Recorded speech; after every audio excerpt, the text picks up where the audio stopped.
The whole story began as a response to the single story that the media was sharing about the Black community, where you basically just assign one narrative to a community and then that's all they are.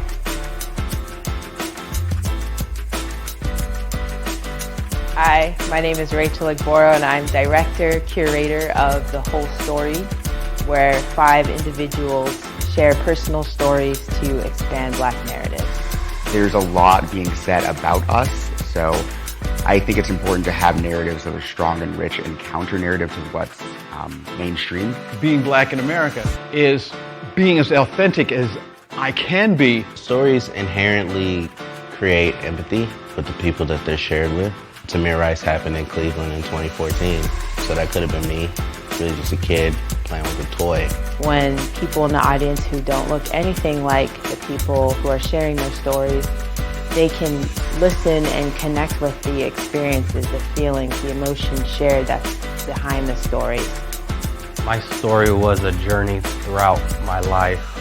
In all of those different instances in my story, I was one of few Black people. I feel like it's really important for African Americans to start telling their stories more so that we know who we are.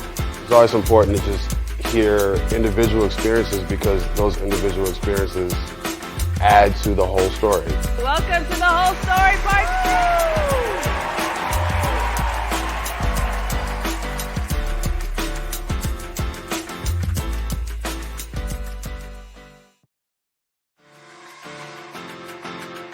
The whole story began.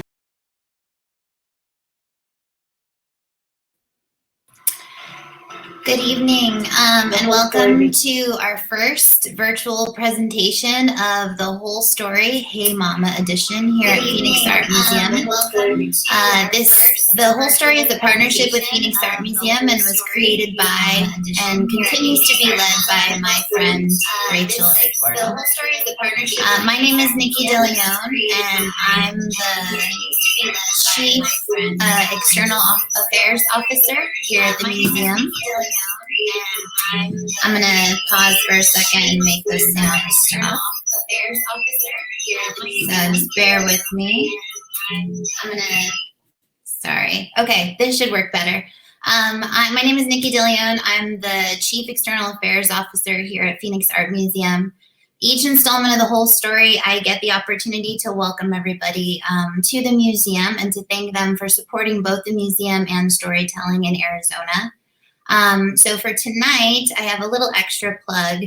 If you would like to support the work of both the museum and the work that Rachel is doing with The Whole Story, if you're watching this at phoenixart.org, there's a donate button just above me. And if you're not and watching it on any other platform, pay attention to the comments because some opportunities for how to support Rachel, the museum, and the storytellers will appear there. So usually when I get to do this welcome, I get to ask everybody to turn off their cell phones, but I guess I don't have to do that tonight. And that's because instead of being in one space, we're all over the country, all over the city, all over the state.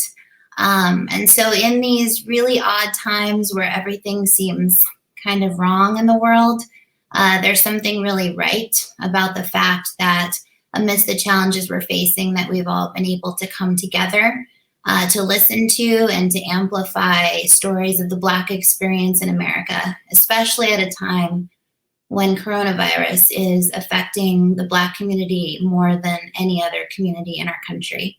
And especially to think and tell stories about mothers at a time when we're thinking about the mother of Ahmaud Arbery, who should be celebrating her son's birthday, and instead is mourning his murder. So I think it's really powerful that we're all here together tonight. So without further ado, I thank you all again for coming together and being here. And I now get to turn it over to my friend and the magic behind The Whole Story, Rachel Egboro. Thank you.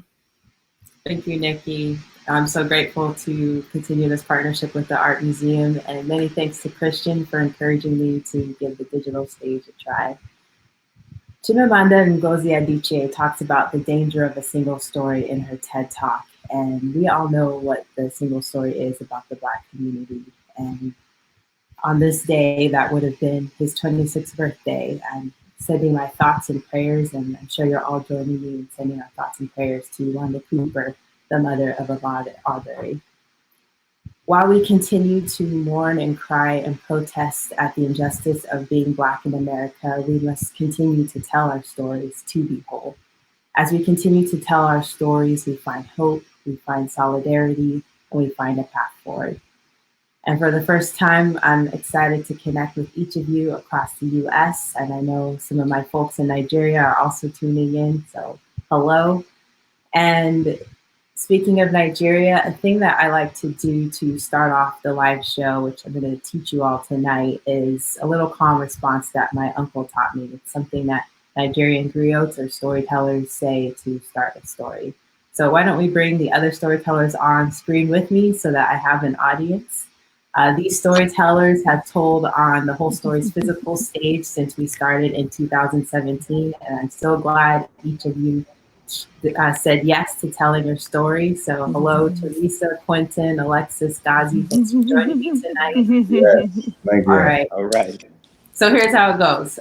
I say story twice, and there's directions there. So Rachel says story. Then you will all say story once. I'll say once upon a time, and you will all say time twice. And you at home, same for you. I expect to hear you, loud and clear, hear you in this calm response. So let's just do a practice round first, and then we'll do it for real. All right, so here we go. Story. Once upon a time.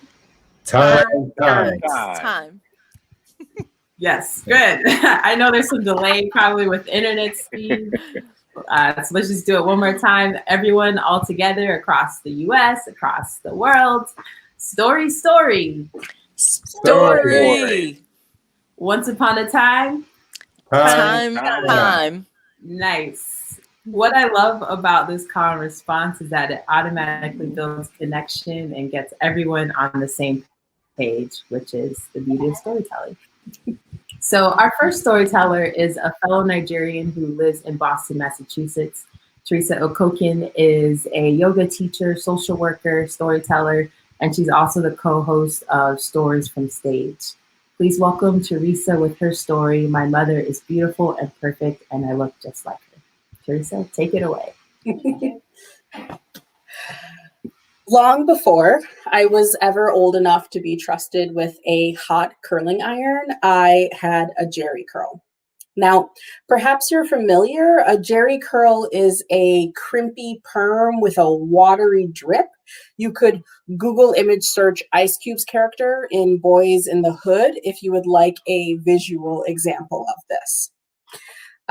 Now, maybe there were non-Black people who also had jerry curls, but I definitely did not know any of them. In fact, almost all of the Black kids at my elementary school had a jerry curl. Now, granted, 3 of the 4 Black kids at my elementary school were me and my big sister and my little sister. So my mom also had a jerry curl, and her hair was cut into an afro because my mom always had an afro. And since my family, my immediate family, were the only Black people that I was having regular daily contact with, I just assumed that my jerry curl was exactly the way that Black hair was meant to be worn. The only problem is that I didn't actually like my jerry curl. I wanted mermaid hair.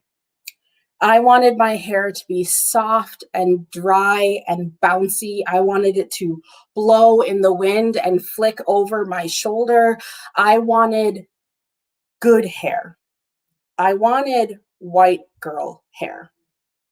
And so by the time I got into high school, I began chemically relaxing my hair, straightening it out, and using this large barrel curling iron to flip out the bottom of it. My mom started to call me retro because I was wearing my hair in the way that women from the 60s and 70s used to wear their hair. Or rather, I was wearing my hair in the way that white women in the 60s and 70s used to wear their hair. Now, my mom came to the United States from Ghana in 1969, which was the height of the Black Panther Party movement. My mom and the women of the Panther Party would wear their hair in afros, these round sculptural crowns that surrounded their heads. Afros are perhaps the very definition of Black hair. They grow out and not down. They are poised but not tamed. They take up space and they make a statement about defiant Black beauty, even if the woman wearing them is saying nothing. Now, my mom was by no means a member of the Black Panther Party. My mom is a very quiet woman. She avoids conflict. She's not one to cause a stir, and if she is quiet or silent in a room, she can easily be mistaken for not having an opinion. But I have to imagine that my mom's hair was indeed an intentional statement, because Black women's hair takes up so much time. From way back in elementary school, when I had that jerry curl, I and my big sister and my little sister and my mom, we started going to these Black hair salons every couple of weekends for hours. And we would get there as early as possible, because at least back then at a Black hair salon, you want to get the earliest appointment that you can get, because your appointment time is not the time that anybody is going to start to do your hair. Your appointment time is the time that you are expected to just be present in the waiting room, waiting, flipping through years old issues of Vibe and Ebony magazine with all of the corners dog-eared, waiting for your name to be called. And sometimes it was hours before I would hear my name. But once I did, I would follow the stylist and climb into the chair and begin the process of pain. The hairstylist would begin by parting my hair, usually into 4 or 5 evenly sized sections. And then she would take this goopy mayonnaise-like chemical substance and start to apply it evenly to each tuft of hair. She would start at the midsection of each tuft and then slowly and methodically work her way towards the tips, allowing the chemical to fully penetrate into each strand of hair. She would leave the scalp for last, because as soon as that chemical would hit my skin, it would go all the way through the skin, wrap itself around the root of the hair, and that is when the burning starts. And you have to let it burn for a little bit for it to really work. But you want to tell them as soon as it starts to burn, because otherwise it's going to go on for too long and it will become absolutely unbearable. But don't cry about it, because only babies are tender-headed. After it's been burning for long enough, the hairstylist would take me over to the shower bowls, and then she would start to rinse this warm water over my head, rinsing the burn away. She would start to massage with her fingertips into my scalp. And when that was done, she would take me over to the dryers. These hot dryers turned on as high as possible. And it felt like I was sitting there for another several hours again. And that is why Black salons are always so hot, because of all that time spent under the dryers, all of that time in pursuit of a single goal: hair that looks like everybody else's hair, hair that fits the mold, hair that is tamed like everyone else. Everyone, that is, except for my mom. My mom wore her afro proudly until the 1990s, when chemotherapy took it away. I can remember this moment sitting with her in her bathroom. I would have been perched on top of the closed toilet seat, and I was looking at her, at her ever shrinking frame of her body as she looked at her own reflection in the mirror. And this was a reflection that she no longer recognized as the double-breasted, fully crowned one that she used to see there. We were talking about how the chemo was going to take her hair away, and she was saying how she was going to get ahead of it, and she was going to cut off her own hair for herself. My mom is always teaching me lessons like this, life lessons. And this one was that sometimes being in control and taking control of a situation means accepting your fate as it is. Now, it would be a much nicer narrative if I could tell you that it was in this moment that I decided to cut off my chemically processed hair and start to go natural, like an homage to my mother who was losing her crown, but that would be a lie. In fact, I can tell you that that very morning that I was sitting in her bathroom, I had burned my chemically straightened hair further into submission with a wide barrel curling iron. And it would be years before I would begin to go natural.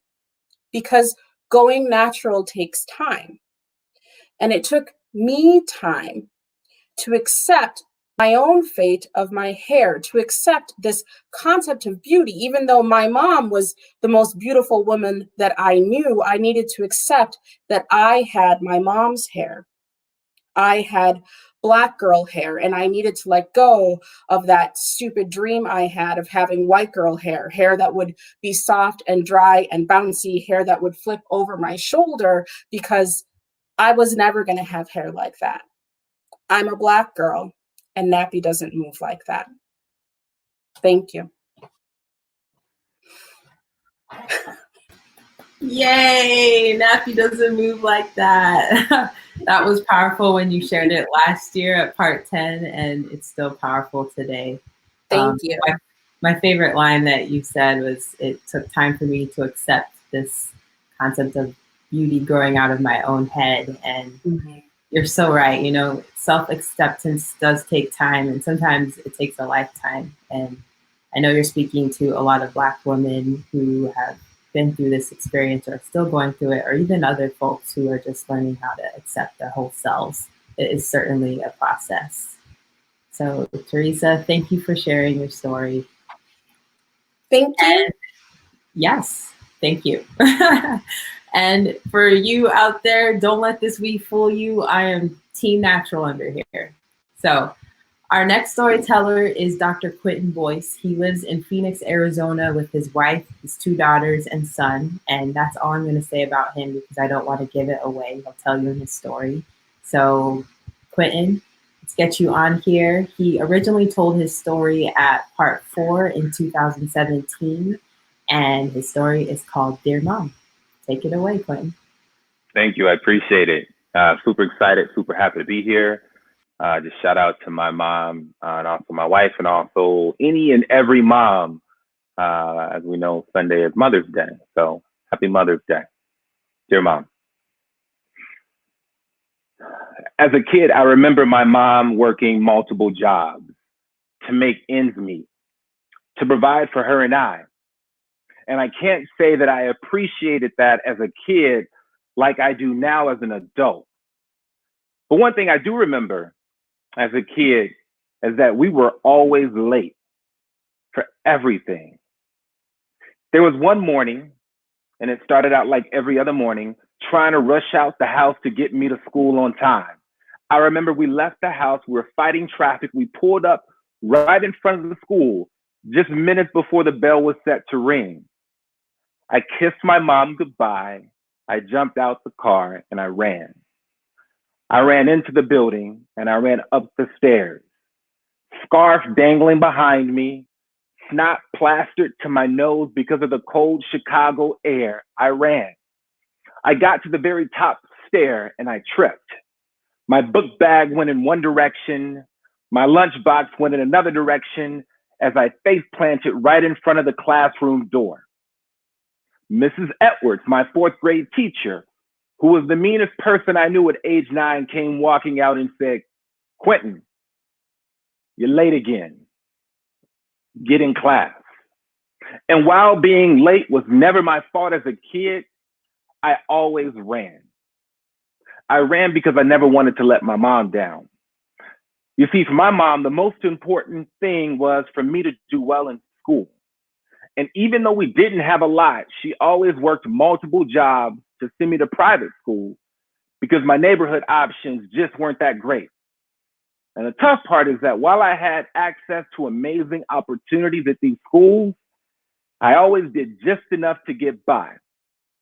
Not too little, because I would have gotten in trouble, but not too much, because I would have raised eyebrows and expectations.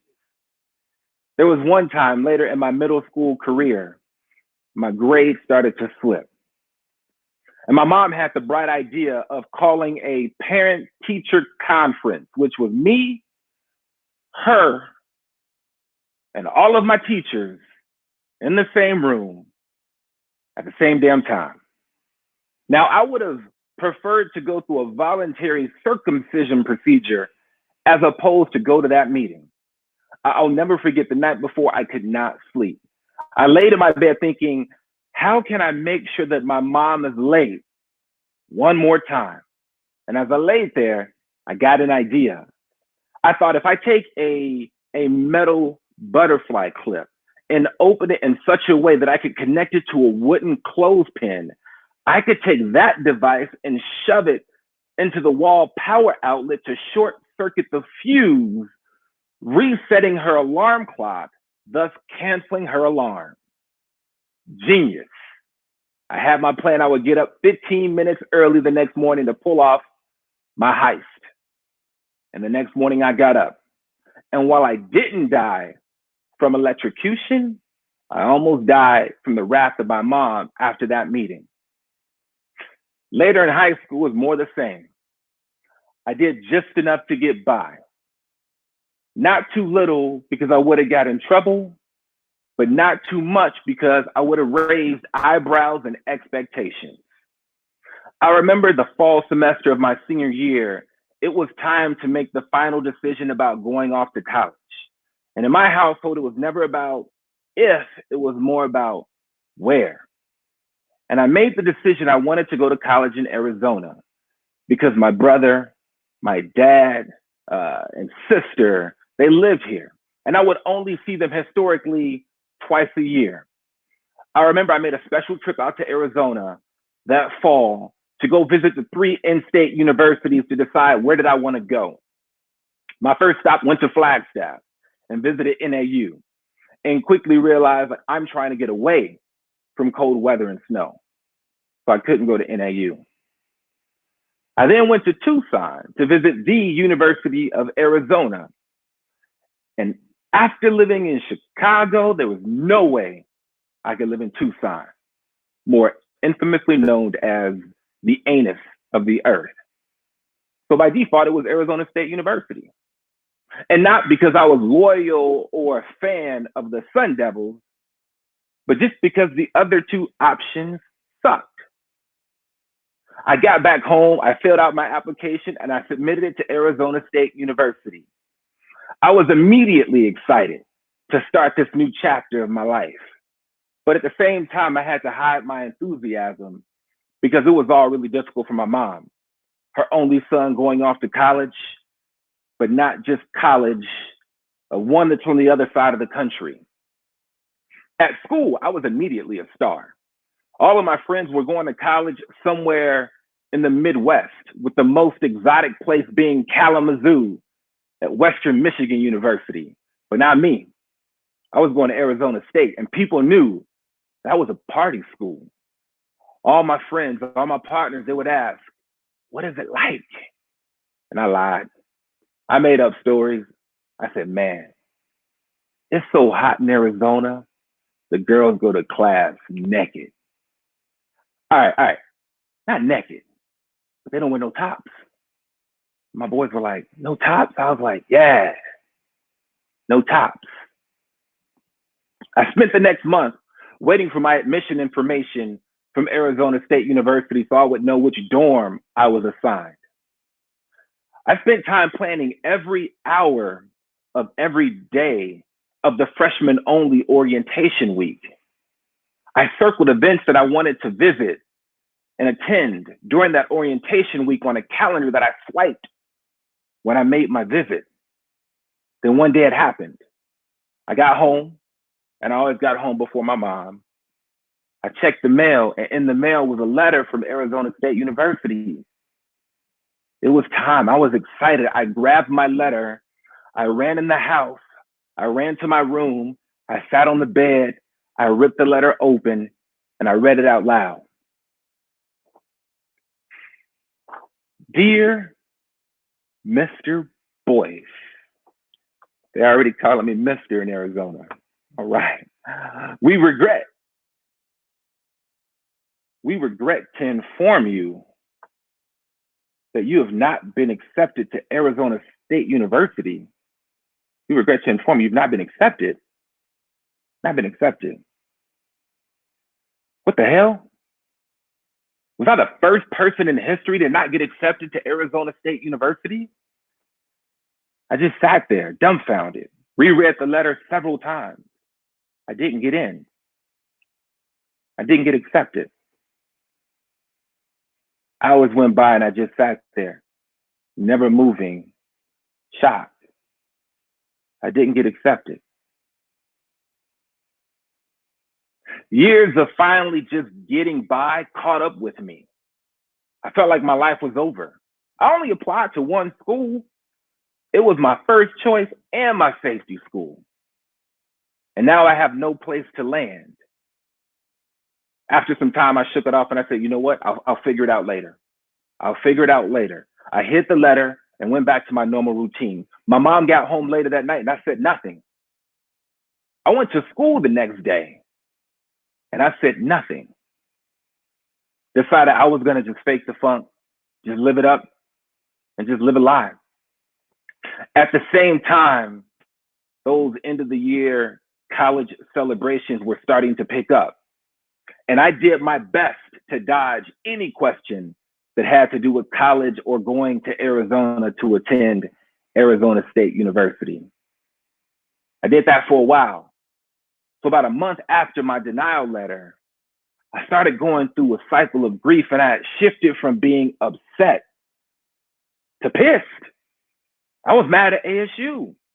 So one night I decided I'm going to go home and I'm going to write a strongly worded letter to ASU. I got home that night, I got my pen and my paper and I wrote a letter to whom it may concern. Now, you know you mean business when you start out with whom it may concern. To whom it may concern. And I proceeded to tell them why they made a mistake and not taking a shot on me. I told them grades and test scores don't capture the entire story of a person. I told them how I always used to run when I was late as a kid, even though it wasn't my fault. I told them I never gave my mom trouble because I know she made a bunch of sacrifices to provide opportunities for me as a kid. I told them I never did anything wrong, although I had ample opportunity as a latchkey kid. And I ended my letter by saying, ASU, you suck. I folded my handwritten letter back up. I put it in the envelope that my denial letter came in. I readdressed it and I sent it off. Now, the adult me knows that the then president of ASU, Latticore, did not personally write me a denial letter. And it probably came from some central processing plant. But to the 17-year-old version of me, it didn't matter. I needed to get some stuff off my chest. I needed to validate myself and understand my own value. So I did, and I felt better. About 5 minutes. But then I realized when reality crept back in, I still hadn't told anybody. I had nowhere to go. I had no place to land. I wasn't going off to college.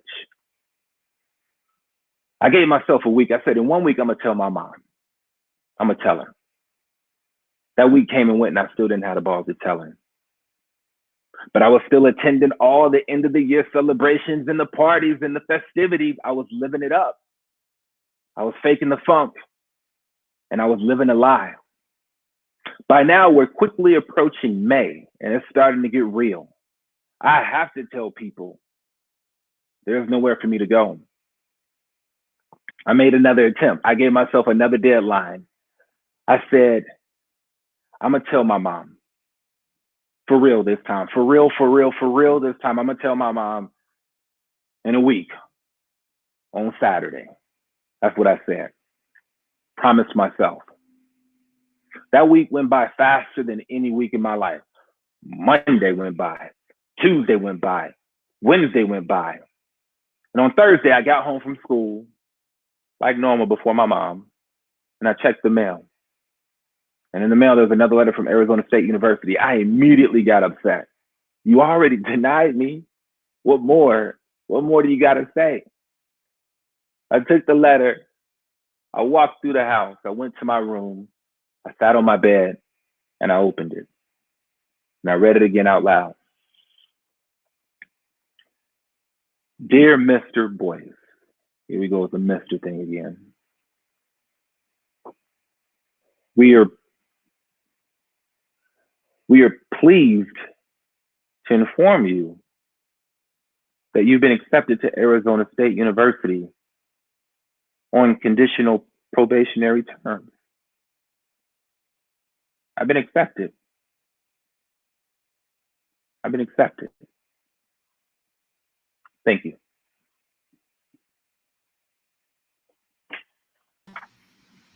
Woo! Yay, Quintin! Why don't you tell us how you originally ended that story in 2017?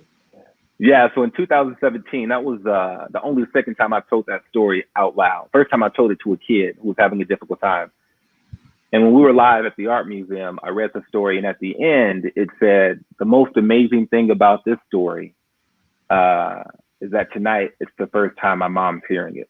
So I told her, and she learned with a bunch of people in the audience, 20 some odd years later, I don't want to date myself, and she learned that story. I remember everyone kept turning around to get a look at your mom because she happened to sit in the back because I think she was late to the show, right? Yes, that's my mom. Of course she was. Of course she was when late. you were telling your story. Of course she was late. Yeah, your mom's name is Alicia, right? Is she listening right now or watching? Her name's Alicia. I did tell her about it, yes. But I'm sure she's probably just logging in. Is that a comment? Because she's always late. Oh, someone says excellent. Thank you. Thank you. Great. So I know that you've had some recent developments that are really exciting. Your shirt kind of alludes to it. Why don't you also share what happened last year so we can cheer and celebrate?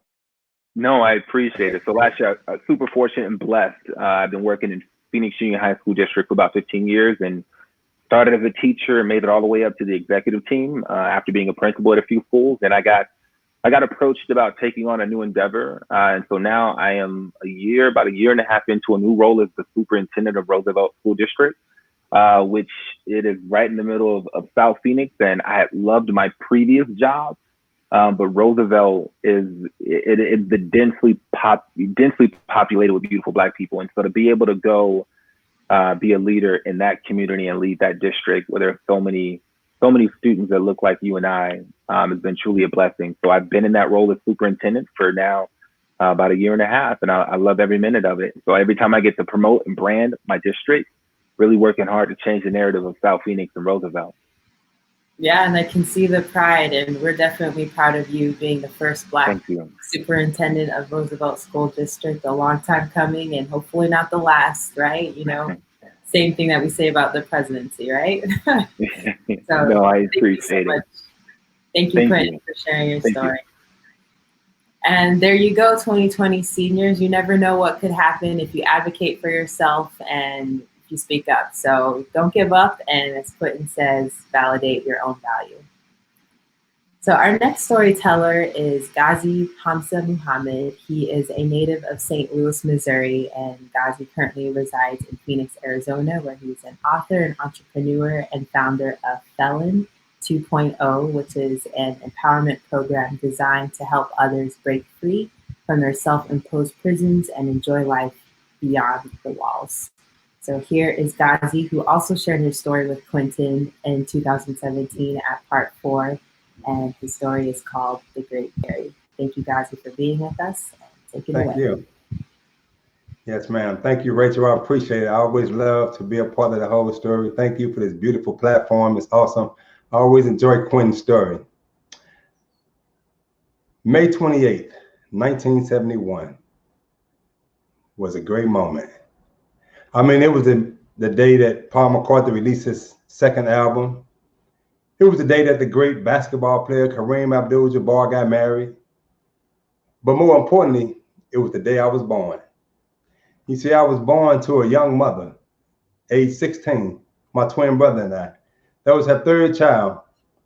By the age of 20, my mother had 5 children and had been married twice. My mother had, needless to say, she had to drop out of school because she had a growing family. So she didn't have a lot of formal education. But this woman had a PhD in streetology. I mean, she can hustle. She knew them streets. She knew how to make that money. I mean, my mother, she was something. And I remember growing up, my mother, she was my shero. She was the person that I looked to for strength and guidance. I mean, her ability to survive, her resilience was admirable to me as a young man. My mother was the go-to person in our neighborhood. I mean, if your daughter got pregnant at a young age, call Cherry. She knew what to do about that. I mean, after all, she was an OG at getting pregnant as a teenager. If you had some static, you had some trouble, some drama, call Cherry.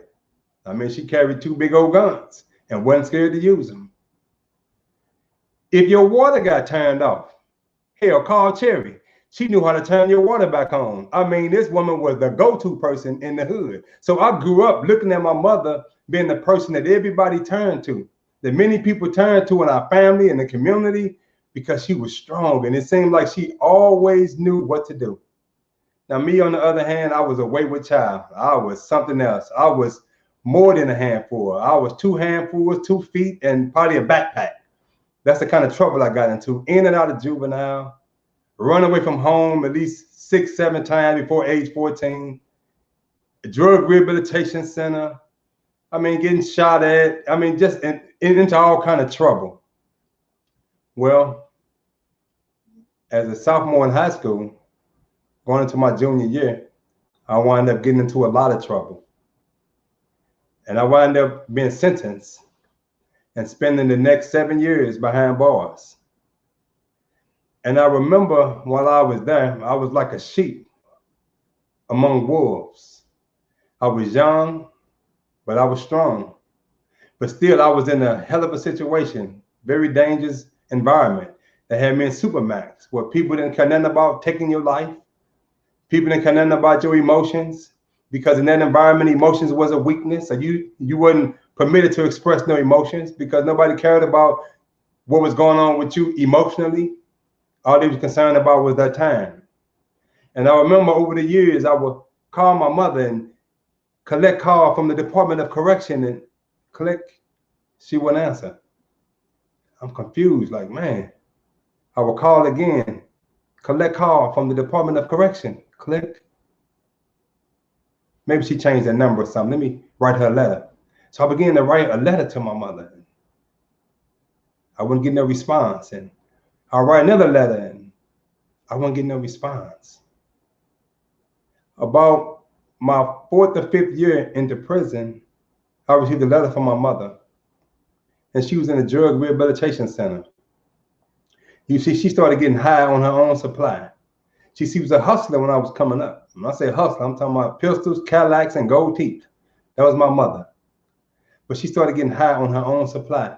And I didn't know that. All I knew was the image of the strong Cherry, the warrior, the one that everybody turned to. That's the mother that I knew coming up. And that's who I was making collect calls to. That's who I was writing my letters to, but to no avail. I didn't get a response. I developed an extreme hatred for my mother.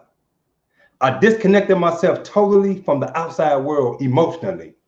I had severed all ties emotionally from the outside world, because I had to think in an environment where emotions were considered a weakness, and sometimes it can cloud your judgment and cloud your perception. So I couldn't be too emotional. So I became subhuman, and I functioned for many years almost like a robot with no emotions, just functioning intellectually, just functioning out of logic, right? And I remember August 28, 1995, it was time for me to be released. And my mother and my younger brother, Bruce, they came to pick me up, and he had his daughter with him, my little niece.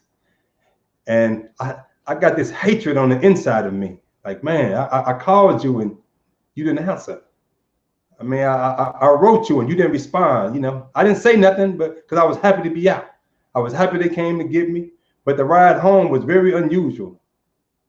I was sitting in the back seat with my little niece, and you know, I'm looking at her, and you know, when I left, my little brother was young, and when I come out, you know, he got babies, and I'm looking at my little niece, and I'm like, hey, girl, I'm your Uncle Red, you know, and she looking at me like, who is this old loud talking man in my car? She never seen me before, but I was happy to be out, you know. We stopped at a little gas station, and I seen the dog, and I was like, I mean, I ain't seen a dog in 7 years. I wanted to see, I think it was a Rottweiler, but it didn't make no difference to me. I just wanted to see a dog. You know, I was happy to see a dog and squirrels, and I was excited to see things that we often take for granted, right? For years, I kept that bottled up in me, my hatred and my disdain. And my mother, I watched her over the years go between what I call between crack and Christ. You know, sometimes when she was on point, strong, she was that strong cherry. When she was in church and she was doing good and she was out in the community recruiting all the other drug addicts and bringing them to church. And man, that leadership, the cherry that I knew, I would see that. But then at times she would succumb to the addiction and she would leave Christ and go back to the crack. And it would be weak, and I would see her in that state, and all that time I'm not moved by none of this emotionally because I have no emotions. When I came home for the first 4 years, I had children every year for the first 4 years. I like to tell people I had to make up for lost time. I was gone for a while. Don't judge me, but I had to make up for lost time. And as fate would have it, God blessed me to get custody of all 4 of them children. So I was a single dad for about 6 years, raising my 3 sons and my daughter. And I believe that God blessed me with my children to reawaken in me a level of humanity that prison had robbed me from.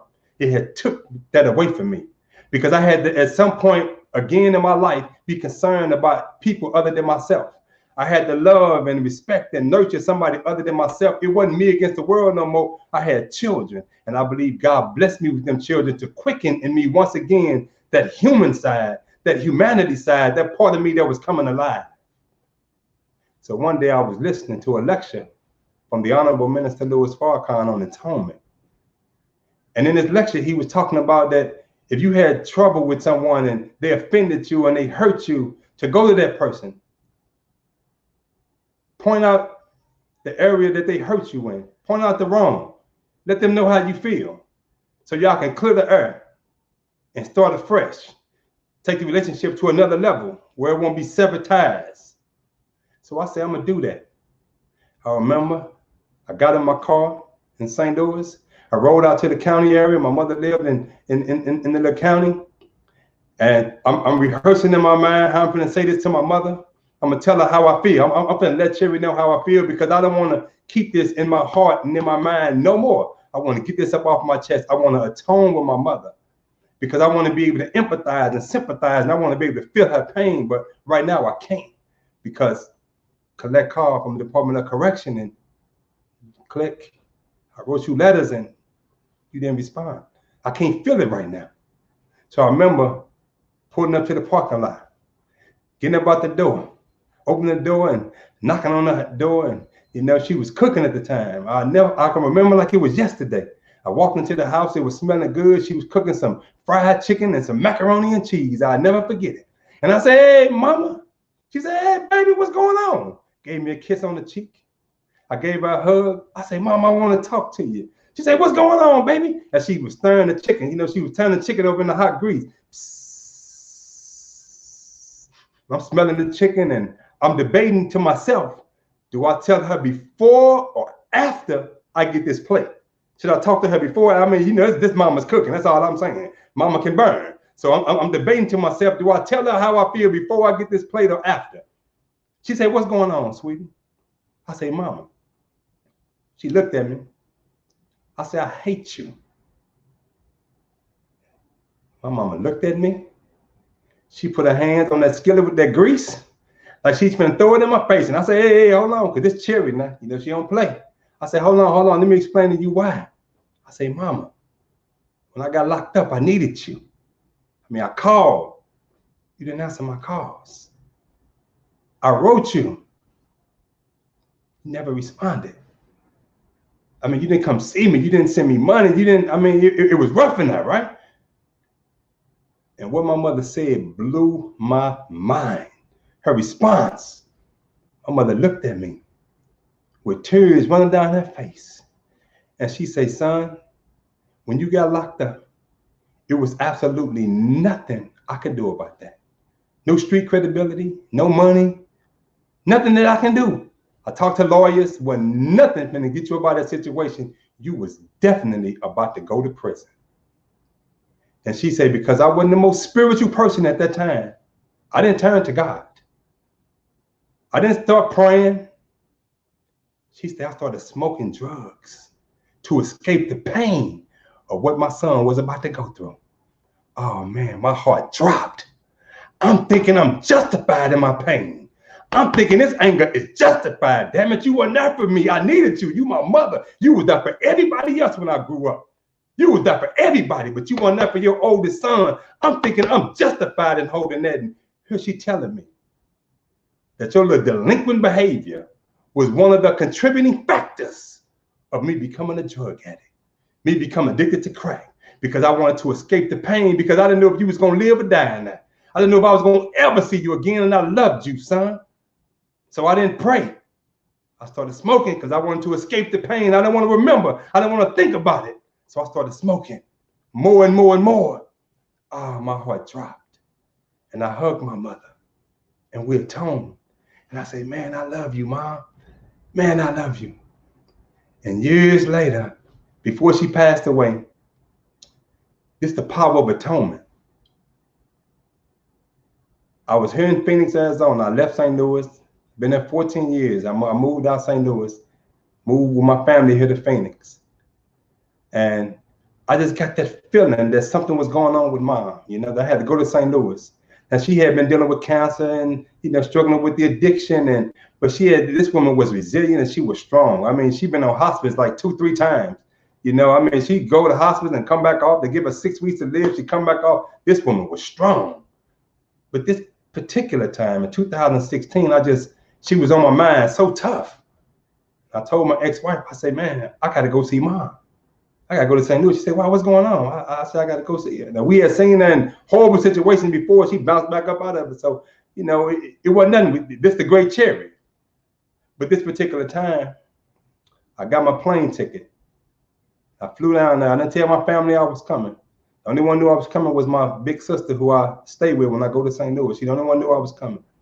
And my family didn't even know I was down there. They seen me taking pictures with Mom and putting them on Facebook. And they're like, you in St. Louis? I'm like, yeah, you know. And I had a chance to spend like 4 or 5 days with Mom and talking to her and, you know, feeding her and things like that.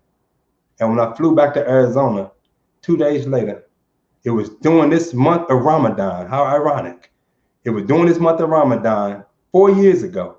I had just broke my fast, ate my food, and I get a phone call from my big sister. And she said, Mom just died. Oh man, my heart dropped. And my family say, man, she was calling, her spirit was calling for you. She wanted to see you again before she died. But I knew because of atonement, I knew that because I had got that up off of me, I knew that at that point it was a line, a spiritual connection, once again, between mother and son. I didn't hold that hatred and that anger and that pain no more. I let it go. And because I let it go, I was able to feel her pain. I was able to hear her cry. And I responded. And as she was there for me when I was young, she wiped my little snotty nose and cleaned my little dirty butt. I was there for her in the end, wiping her face and smiling with her and feeding her. And I realized that the great Cherry lived.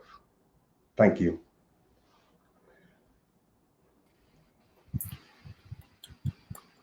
Thank you, Ghazi. Wow. Beautiful story. Thank you so much. And, you know, we would not be who we are without the people who raised us. And thank you for sharing about Cherry. We see a comment here from Tia. She says, oh, this story here, this story about Black mothers and their children almost never get told. So yeah, thank you, Ghazi, for sharing your story. One point that a friend messaged me is she wants to know the story about the lion behind you. The lion? Yeah, what's going on I'm there? a warrior. Cherry made me a warrior. She was the mother lioness. She just made me like that. So I just like lions. Yeah, me too. I actually have a similar lion that we had in our house growing up. So right. Thank you, Ghazi, for sharing about the great Cherry. Yes, ma'am. So I know Mother's Day isn't a celebration for everyone. It can be a pretty tough day. So if that's you, just know that you are cherished, you are loved, and you are not alone. And our final story for tonight is Alexus Rhone. She is a writer, artistic theologian, and a revolutionary artist who currently lives in Raleigh, North Carolina. She also produces live storytelling events herself through Unshackled Productions and Truth Meets Story. We originally heard her story on The Whole Story Part 7 in 2018, and it is called Crazy Aunties. So please welcome Alexus Rhone to share her story about the two most important women in her life.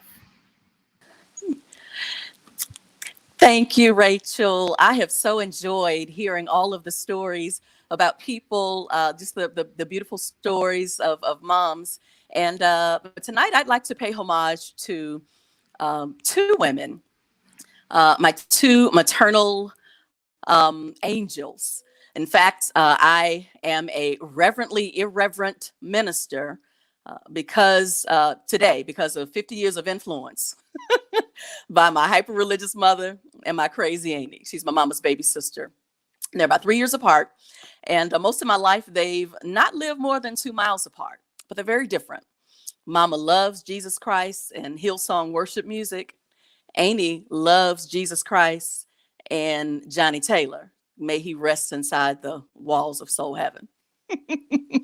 They are they're so funny. Both of them worked for their employer for about 40 years. Mama put on a business suit and went to work every day, and Auntie put on a post office uniform and went to work every day. When they got older and their hair began to turn gray, both of them had way too much youthful swag to carry that look, so they dyed their hair. Mama dyes hers black, and Auntie, well, she dyes hers anywhere on the spectrum of red, from auburn to candy apple. And finally, both of them have a Bible that they carry with them everywhere they go. Mama has one of them big study Bibles with the gold tabs that mark every blessed section from Genesis to Maps. And Auntie has one of them little Gideon Bibles with just the New Testament plus the Psalms and the Proverbs. And I promise you, wherever she is tonight, I bet she got that Bible with her. It's in the corner pocket of her purse next to her MAC blot powder. I am the perfect socially engineered mix of these two women. And that was made crystal clear on December 12, 2012.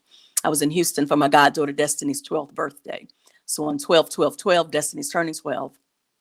We're having a big family dinner party for that evening. And Mom and I were out, earlier that day shopping for the party. We're in Mom's car, she's driving, and the radio is tuned to the contemporary Christian station. Now, I grew up listening to this station. Back then, the messages were: husbands, love your wives; wives, honor your husbands; children, obey your parents. If these three people would just stay on task, then we'd have stable families and stable communities. Stable society allows a stable world, right? I used to love that message. But I issued a pink slip to Christian radio in the early 90s. It was during the Bill Clinton era, when everything suddenly became very political and vitriolic. And frankly, I didn't like the way I felt at the end of each program. So I traded Amy Grant and Sandy Patty for Ice Cube and Dr. Dre. I just felt like the gangster rap stations were more inspirational. But Mom, she was a devoted listener. So we're in her car, and the minister is wrapping up his sermon. He's approaching 5 minutes to the top of the hour, and suddenly I panic. They are getting ready to go into the news briefs. Now, what Christian radio did to Bill Clinton is nothing compared to the way they skewered Barack Obama. It was like every sermon, every news story, every fact they uttered had one goal. It was to make that brother a one-term president. And the truth was negligible. It didn't matter if it was true or not, which is why every time they said something foul, I would completely come out of myself. I was never willing to engage my better angels at that time. My anxiety is just about through the roof, and I'm hyperventilating until it occurs to me. Today is December 2012. The election was last month. He won his second term. So I chillax a bit, confident that they're going to have to find something else to talk about. The newscaster comes on. First story, first sentence. He says, a recent study has shown by the year 2050, white Americans will be the minority in this country. And I'm thinking that's not new research. In 1995, Farash Hadia wrote a book called The Color of Our Future. Said the exact same thing. It's not new. Second sentence. This has been attributed to President Obama's failed economic policies. And before I can gather myself, I point to the radio, turn to my mama and yell, did you hear what that motherfucker just said? My mama whips her neck in my direction. Her eyes narrow, her tough little curls over her teeth. She says, don't you dare use that kind of language, Alexus. God is going to judge you for every word you say. And I'm like, judge me? What is God going to do with that motherfucker? Now listen, for the good church lady, that was one too many motherfuckers, because the next thing I knew, she was reaching for the brim of her hat. Now let me pause real quick to just give you some context. If you grew up in a church that studied the King James Version of the Bible, then you are familiar with the modesty code, which says holy women cover their heads. Okay, push play. Mama reached for the brim of her hat, snatched off her holy, and tossed it in the back seat. And then she lifted her index finger. Now, in the Black church tradition, when you are exiting the sanctuary, you put your head down, you lift your index finger, and you walk out quietly. We in the car. She lifts her index finger, and it's like she was saying, Jesus, I'm going to be right back. And with that, she lit into me. Now, whenever I tell this story, I never disclose what she said. That's her story to tell or not tell. But when she was done, she put her finger down. She reached in the back seat to retrieve her holiness, adjusted it in the mirror, and then kept it moving. I was livid, but I wasn't cussing no more. But what I did say to her was, I can't believe that you are angry with me. You and God are mad at me, but ain't nobody got nothing to say about the lie this dude just told. It's like you've been listening to them for so long, they've got you conditioned to not even check them when they lie. But my language, now that's a problem that must be solved. She sighs this exasperated, heavy sigh. And then she, in very measured tone, says, Lex, I take in the good and I dismiss the rest of that foolishness. Now in my mind, I'm thinking, bullshit. But I keep it in my mind like, I want to see her. Like she's still mama and I'm still afraid to catch them hands. So we both just get quiet. And eventually she turns off the radio. And we continue running our errands in silence. We get back to her house. We retreat to separate corners. Mom to the back TV room and me to the kitchen. And I'm replaying everything that's happened. And, real talk, I'm feeling some kind of way. Like, did I go too hard in this situation? So when I get tired of being in my head by myself, I head to the back TV room. Mom is seated on her leather recliner. She's thumbing through a magazine. I walk up to her, bend down, kiss her forehead, and I say, Mama, I'm sorry for being disrespectful. She says, Lex, don't be sorry. Be different. And that pissed me off even further because what she was supposed to say was, I'm sorry too. And Lex, you are brilliant. And I appreciate that you are a critical consumer of information. I believe that it's my fault. I'm the one that took you to the library all those years when you were a little girl, made you check out and read all them books, signed you up for them summer reading programs so you kept winning all them free pizza coupons. Like that was the script that line from the script that I had written her. And she didn't come nowhere near that. She completely ad-libbed the wrong way. don't be sorry, be different. I was like, you know what? I'm done with this. I am done with this. Until later on that evening in the dinner party, in walks my crazy auntie. She's rocking cherry Kool-Aid red cornrows, and she's still wearing her post office uniform. She comes to the space, the whole room lights up. Hey, we all yell. And so she's wading through the crowd, hugging and kissing everyone, apologizing for still being in her work clothes, but confessing, hey, if I had gone home first, I wasn't coming back out. And I worked hard today. We didn't care about none of that. We were just glad to see her. I watch her make her rounds. And when she's done, I beckon her to the back corner where I was. And so she joins me, and, you know, she's concerned. And so I start, Amy, you won't believe what happened today. She's like, what? So we both take a seat, and I began to, you know, break down for everything that happened. I was like, the man on the radio, he said this about President Obama. And I was like, that, and Mom was like, God's gonna strike you dead. So I was giving her like all the play-by-play word for word accounts of what had happened. And when I was done, I said to her, Amy, what you think? She shrugs her shoulders and says, Lex, I only have one other thing to add. You was motherfucking right. My crazy auntie. Now, let me end this story with the line that I heard recently from a country western song. And I heard it as I was doing social distancing at Trader Joe's. And it was really cool. I like the story that the singer was telling. But in the line, he says, I believe that most people are good and most mamas ought to qualify for sainthood. Ooh. Hashtag cosign. You see, I embrace my reverent irreverence fully because of my hyper-religious mother and my candy apple redheaded crazy auntie. Everywhere they go, they show up fully and unapologetically as themselves. And they've given me permission to do the same. So, to Saint Emma and Saint Margaret, happy Mother's Day. Thank you. I love you so much. And you qualify.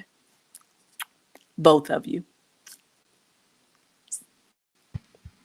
Bravo. Yay. I love it. Love you. Love you. Love you. You know, Alexus, I realized last night that you actually helped me launch the whole story in 2017 as well. Yes, with Kahindi Wiley. Yes, the Kahindi Wiley that exhibit. closing weekend. Yes, yeah, Phoenix Art Museum with 3 others. And that was amazing. And I'm so glad that even though you moved to North Carolina, we're still connected, and you absolutely launched the whole story online too. So we're just going to keep this trend. When we launch the whole story on the moon, I expect you to be there too.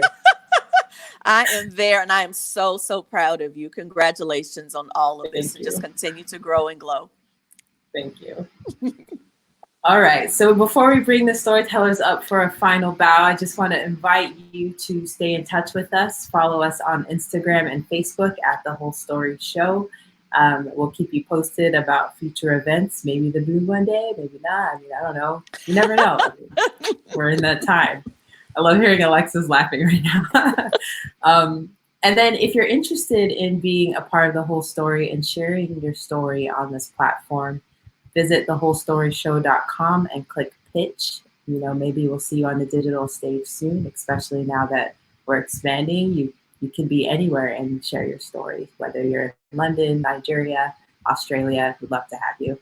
I also want to give a shout out to the tech folks, Michael, Evan, Jeremy, Christian, and Marguerite. Thanks for helping things run smoothly behind the scenes. So now let's bring up our storytellers for a final bow. It's really nice, right? There we go. All right. So I'm sure everyone's clapping right now. Maybe we're even getting a standing ovation, but on the count of 3, let's just do a bow wherever we are. 1, 2, 3. Yay! And Mom, I want to say happy Mother's Day to you. I love you. And even though I can't take you to Lynn's on Sunday, you will be seeing black pepper and salt shrimp in your future. Thank you for tuning in, and we will see you soon. Take care.